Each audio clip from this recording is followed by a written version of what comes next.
Hello बच्चों, कैसे हैं आप लोग। होपफुली आप सब लोग खूब मन लगा के पढ़ रहे होंगे और लॉकडाउन में आपको जो समय मिला है पढ़ाई करने का, सेल्फ स्टडी करने का, इसका पूरी तरीके से आप लोग फायदा भी उठा रहे होंगे। तो आज जो मैं आपको पढ़ाऊंगा टॉपिक, वो पढ़ाऊंगा बहुपद। बहुपद का ये हमारा सेकंड वीडियो है। पिछले वीडियो में हमने आपको बताया था बहुपद कितने प्रकार के होते हैं, क्या करते हैं, बहुपद किस आधार पर उनका क्लासिफिकेशन होता है। एक क्लासिफिकेशन होता है उनका घात के आधार पर और एक पद के आधार पर। वो बहुपद का इंट्रोडक्शन था। लेकिन आज जो हम ये टॉपिक पढ़ रहे हैं ये बहुत ही इंपॉर्टेंट टॉपिक है और ये हमारे 10th तक, दैट इज नेक्स्ट ईयर, आपके बोर्ड में भी काम में आएगा। और इसके अलावा आपको अगर कोई दिक्कत है तो आप पुराने टॉपिक को एक बार फिर से देख सकते हैं, रिवीजन करते रहिए। समय समय पर पुराने वीडियो को देखकर रिवीजन करते रहिए। जो दिक्कत हो उसे कर लीजिए ताकि आपकी पढ़ाई कंटिन्यू में रहे। तो देखिए, हम ये जानते हैं कोई भी बहुपद होता है। बहुपद जनरली ऐसे होता है, हम बहुपद को px से प्रदर्शित करते हैं और इस प्रकार की जो भी कोई समीकरण होती है 2x² + 5x, x में कोई भी समीकरण होती है जिसमें x की घात पॉजिटिव इंटीजर होती है यानी धन पूर्णांक होगी, उसको हम लोग बहुपद कहते हैं।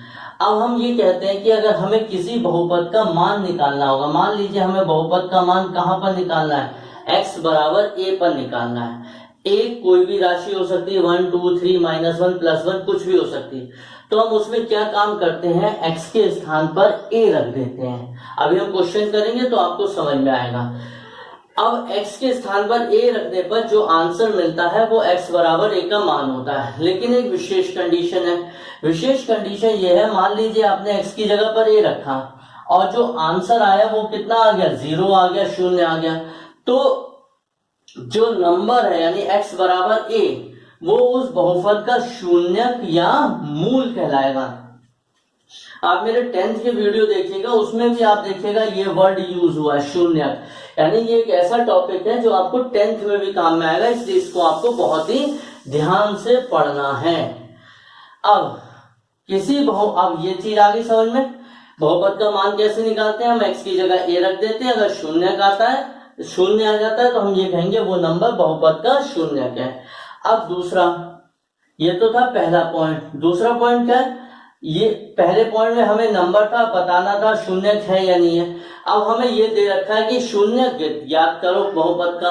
तो किसी भी बहुपद का शून्यक निकालने के लिए अपन लोग क्या काम करेंगे, उस बहुपद को 0 के बराबर रख देंगे और 0 के बराबर रखने पर फिर चर राशि ज्यादातर केसेस में x होगी। जो चर राशि का मान होगा वही बहुपद का शून्यक कहलाएगा। ठीक है, तो ये हमारा, इसको समझिए।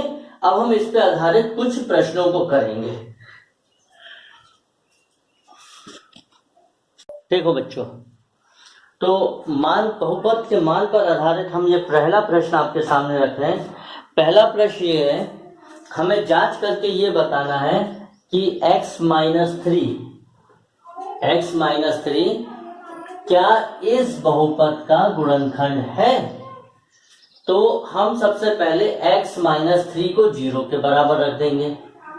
x का मान कितना आ जाएगा, 3 आ जाएगा। अगर जिस चीज को गुणनखंड बताना होगा, सबसे पहले आप उसे 0 के बराबर रखिए। जिस फैक्टर को गुणनखंड बताना है उसको 0 के बराबर रखिए। 0 के बराबर रखने पर x का मान निकालिए। x का मान 3 आप बहुपद में रख दीजिए। तो बहुपद क्या है, ये हमारा बहुपद है।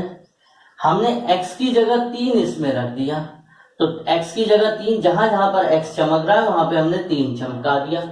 तो ये हमें मिल गया 3 का क्यूब, 3 × 3 का स्क्वायर, 4 × 3 - 12।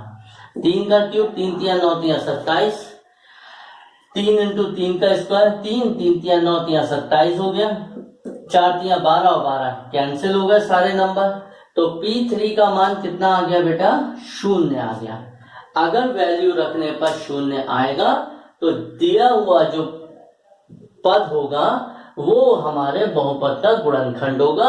और ऐसे भी कह सकते हैं x बराबर 3 इस बहुपद का एक शून्यक है। ठीक है, अब इस पे आधारित अगला प्रश्न। अब आपके सामने इसी का दूसरा प्रश्न है और काफी अच्छा प्रश्न है। हमें px बराबर दे रखा है 10x minus 4x square minus 3, तो हमें p0, p1 और p माइनस 2 का मान ज्ञात करना है। px हमें px यानी एक बहुपद दे रखा है। p0 का क्या मतलब होगा, p0 निकालना यानी x की जगह पे 0, जहां जहां पर x आ रहा है वहां पे 0 रखो। x की जगह 0 रखा, x की जगह 0 माइनस 3, 10 0 जा 0, 4 0 का स्क्वायर 0 होगा, फिर ये गुणा 0 और ये माइनस 3, यानी p0 का मान हो गया माइनस का 3। p1 x की जगह पे हम लोग क्या रखेंगे 1 रखने पर ये 10 इंटू 1 हो गया, माइनस 4 इंटू 1 का स्क्वायर माइनस 3, 10 माइनस 4 माइनस 3, तो ये आंसर कितना मिल गया हमें 3। p माइनस 2 x की जगह पर माइनस 2 रखिए, x की जगह माइनस 2 माइनस 4 माइनस 2 का स्क्वायर माइनस 3, 10 दूनी 20 माइनस का, माइनस 4 का स्क्वायर प्लस 4 और 4 चौक कितने हो गए 16 और ये माइनस 3, तो कुल मिला के आंसर कितना माइनस का 39। तो ठीक है, इसके बाद अब हम एक करते हैं अगला प्रश्न इस पर आधारित।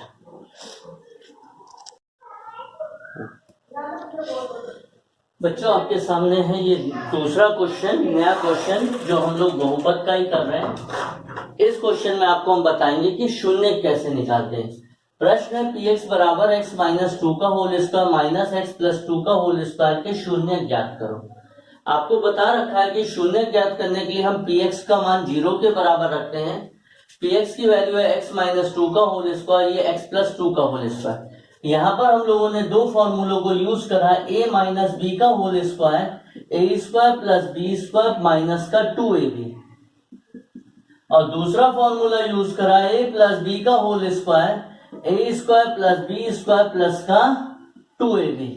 दोनों वैल्यू को हमने यहाँ पर पुट कर दिया, x माइनस 2 का whole square x square plus 4 minus 4x, x square plus 4 plus 4x, x square से एक्स स्क्वायर गया, 4 से 4 गया, minus 4x plus minus 4x minus 4x minus 4x minus 4x minus 8x, तो x का मान कितना हो गया 0। ठीक, तो इसका शून्य 0 है। अगला क्वेश्चन बच्चों आपके सामने एक और हम प्रश्न कर रहे हैं शेषफल ज्ञात करने का। देखिए सारी प्रक्रिया एक जैसी होती है, आपको दो बस थोड़ी सी लैंग्वेज में चेंज होता है, भाषा में परिवर्तन होता है, तो हमें उससे लेकर कंफ्यूज नहीं होना है। किसी भी प्रश्न ये है कि px बहुपद को gx से भाग देने पर शेषफल ज्ञात करना है। क्लियर, तरीका वही है जो अभी हम शुरू में करते आ रहे हैं। दो प्रश्न है, पहला प्रश्न ये है px का मान हमें गिवन है x cube minus 3x square plus 4x plus 50 और gx का मान है हमारा x माइनस 3। हमें px को gx से भाग देना है, शेषफल प्रमेय द्वारा या शेषफल निकालना है। तो जिससे भाग देना है हम उसे इक्वल टू 0 रखें, तो x माइनस 3 को 0 रखा, x का मान 3 हो गया। अब जो ये x का मान आया है वो हम समीकरण में जो px है उसमें रखेंगे। px बराबर x cube minus 3x square plus 4x plus 50, तो x की जगह 3 रखी है, तो 3 का क्यूब माइनस 3 इंटू 3 का square 4 into 3 plus 50, 27 minus 27 plus 12 plus 50 cancel हो गया, आंसर कितना आया 62। ये जो बचता है यही हमारा शेषफल होगा। तो क्या तरीका है, दूसरे प्रश्न से फिर से समझिए। हमें इस px को इस gx से भाग करना है, तो जिससे भाग करना है हमने उसे 0 के बराबर रखा। अगर आंसर 0 आता तो शेषफल 0 होने का मतलब गुणा में ये नंबर gx इसका एक गुणनखंड हो जाता। अगर गुणनखंड नहीं है तो यहाँ पर क्या निकल कर आएगा, कुछ ना कुछ शेषफल निकल कर आएगा। तो हमने gx का मान निकाला, gx को 0 के बराबर रखा, 1 का बराबर 2x, तो यहाँ से x बराबर कितना मिल गया बेटा 1/2।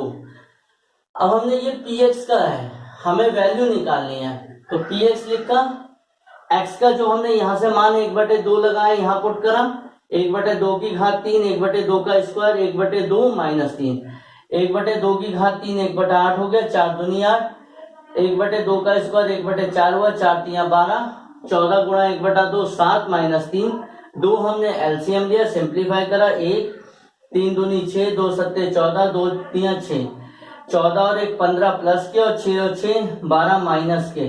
प्लस का नंबर बड़ा, आंसर कितना है 3/2। तो बच्चों अब हमने इस वीडियो में क्या काम करा, हमने आज की वीडियो में क्या क्या चीजें सीखी।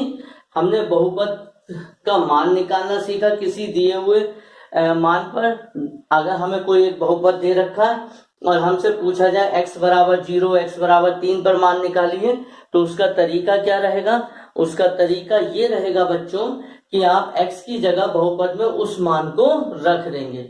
दूसरे प्रकार के क्वेश्चन में हमें बहुपद के शून्यक निकालने। बहुपद के शून्यक निकालने के लिए हम लोगों ने क्या काम करा, जो बहुपद है उसे बराबर 0 रख देते हैं।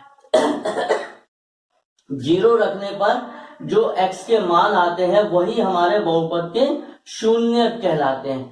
तीसरे प्रकार के जो हमने प्रश्न करे शेषफल निकालने वाले। शेषफल निकालने के लिए हम लोग क्या काम करेंगे, जैसे ये प्रश्न px को gx से भाग करने पर शेषफल जिससे भाग करना है उसे 0 के बराबर रखें।